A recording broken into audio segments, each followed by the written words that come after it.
relationships that were strained but later restored. Don't write people off no matter what. We looked at that in great detail. Remember John Mark? He said in his last chapter, he said, get John Mark, for he's useful to me. That's the same guy he cut off in Acts 15.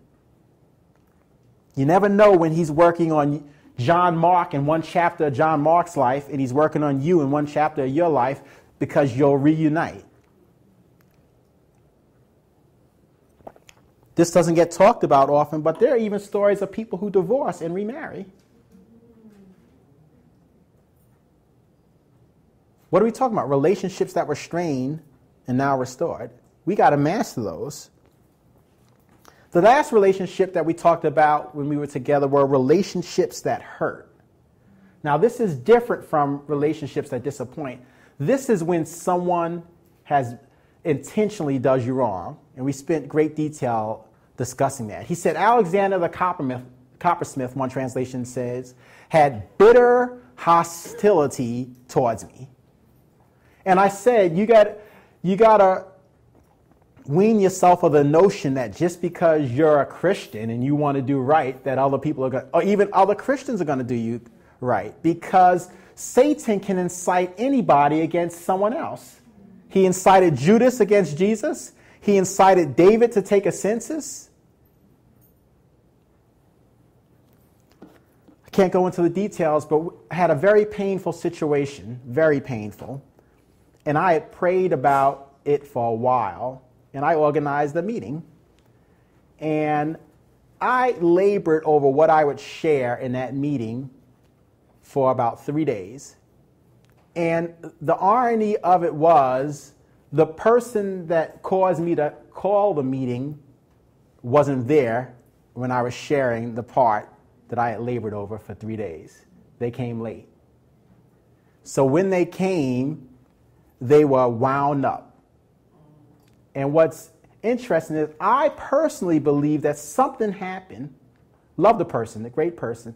Something happened, in my opinion, that caused that person to be late and miss the part that would have been most beneficial.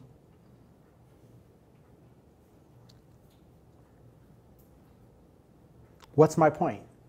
My point is Satan, this is a word for you if you're married or if you're going to get married. You got to learn how to step back.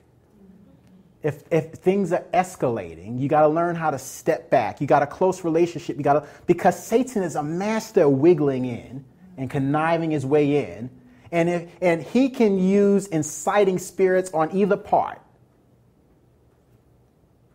And if you're not astute to this, you'll wake up and you'll look at the discussion in retrospect and you'll be staring at a bunch of collateral damage.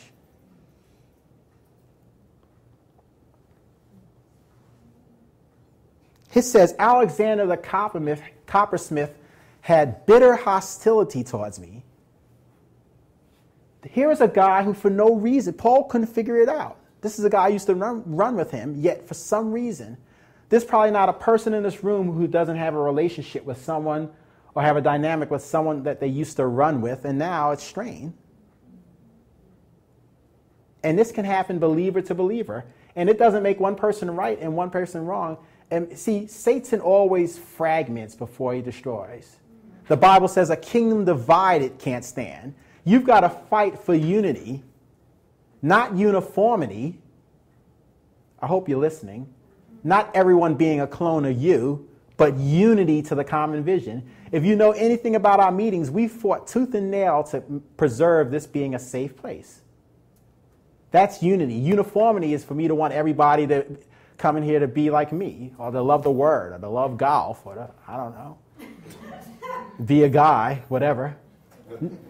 It's unity, but you got to fight it. The Bible says the two shall become one flesh. But it doesn't say they become one soul, because it's two souls meshing. And if you're 30 and you marry someone 30, you're bringing, there's 60 years of history trying to cohabitate in one roof.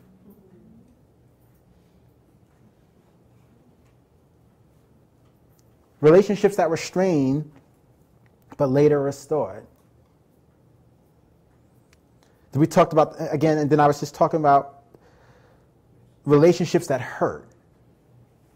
This guy, Alexander, I mean, this had to be dumbfounding to Paul. Maybe you're in this room and you said, how did that turn? Why did they treat me like that?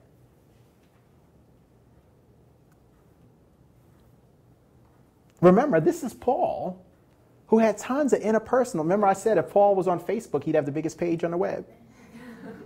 This is a guy who had a lot of friends, who had a lot of relationships. His Facebook page, his friends list, you click it and it was like you had to leaf through it.